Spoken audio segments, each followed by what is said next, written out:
Have you ever tried to build an AI agent that does more than just, answer a simple question? I'm talking about one that can tackle a messy, real-world process, something with loops and decision points and waiting for human feedback. If you have, you know that the tools you pick can absolutely make or break the entire project. Today, we're going to dig into a really fundamental shift in how we build these things, moving from simple, straight-line chains to powerful, dynamic graphs. So, here's how we're going to break it all down. We'll start on familiar ground with LangChain. Then, we're going to throw a serious real-world challenge at it, building an automated hiring pipeline. We'll see where it shines, but more importantly, where it starts to break. That's our cue to bring in a whole new way of thinking with LangGraph. We'll put them side by side, and then we'll zoom out and look at the absolutely incredible future this new approach unlocks for AI agents. All right, let's kick things off with LangChain. If you've spent any time at all building applications on top of LLMs, I'm willing to bet you've used it. It has pretty much become the default starting point for developers everywhere, and for good reason. At its heart, LangChain is kind of like a Swiss Army knife for LLM development. It hands you this whole toolbox of fantastic modular building blocks. Things like model integrations, nifty prompt templates, document loaders, all the pieces you can just snap together like Legos to create some really powerful apps. The name itself, LangChain, really says it all, right? Its absolute superpower is creating these clean, linear sequences, a chain of events, where the output of one step just flows perfectly into the next. Think of it like a factory assembly line. A prompt comes in, it goes to the LLM, the output gets parsed, it's simple, it's sequential, and it's incredibly effective for a huge number of tasks. But, and this is a big but, what happens when the real world isn't a neat, straight line? Let's bring in a challenge that is messy, complicated, and full of twists and turns. We're going to try to build a fully automated hiring workflow. Just take a look at this thing. This is definitely not a simple A to B to C process.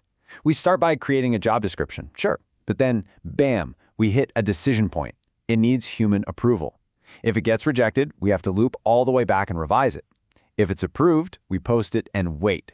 But what if not enough people apply? Well, now we have to branch off, maybe tweak the job description, and wait again. This whole thing is just packed with loops, with branches, with long, unpredictable pauses. It's basically everything a simple chain is not designed for. So, this brings us to the most important question. What happens when you try to force this messy, cyclical problem into a simple, linear tool like LangChain?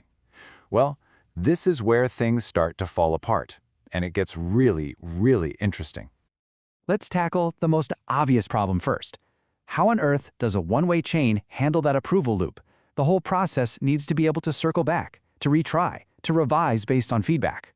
But a chain, by its very nature, is a one-way street. It just wants to keep moving forward. And this right here shows you the problem perfectly. To make a loop happen in LangChain, you literally have to step outside of the framework.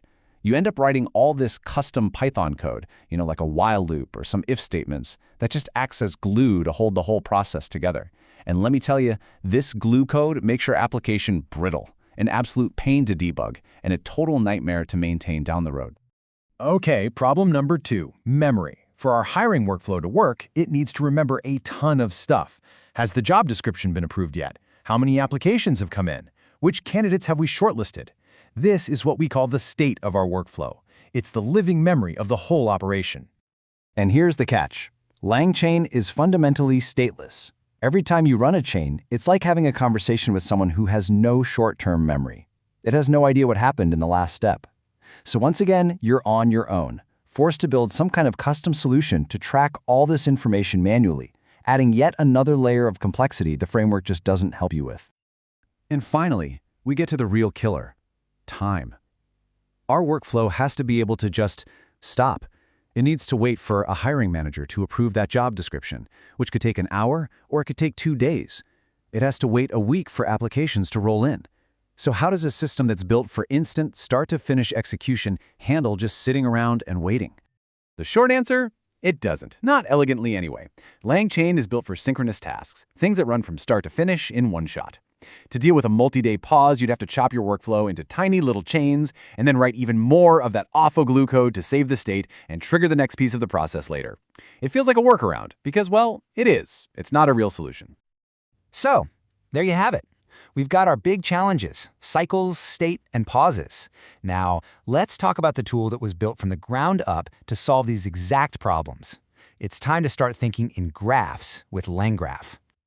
So instead of a straight linear chain, LangGraph lets you build your workflow as a graph. I want you to picture a flowchart, the kind you'd sketch out on a whiteboard. Each box on that chart, like create job description or check for approval, is a node.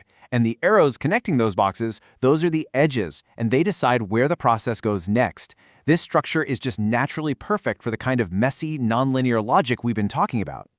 And just look at how beautifully this solves our loop problem. Create JD is one node. Check approval is another node. But here's the absolute magic. We can define a conditional edge. If that approval check comes back with a no, the edge sends the whole process right back to the Create JD node to try again. If it's a yes, it moves forward. Just like that, the loop is baked right into the structure of the graph itself. No more brittle, messy glue code. Okay, so now that we get the two different ways of thinking, chains versus graphs, let's put them right next to each other. This isn't about which one is better, because that's the wrong question. It's all about choosing the right tool for the job you're trying to do. This table just lays it all out so clearly, doesn't it? If you're building a simple, linear workflow, like a basic document summarizer or a simple RAG system, LangChain is your best friend. It's perfect. But the second you need cycles, or you need to manage state over time, or you need to pause and wait for a person, LangGraph just becomes the obvious choice. Look at those words in the LangGraph column: stateful, native support, built-in.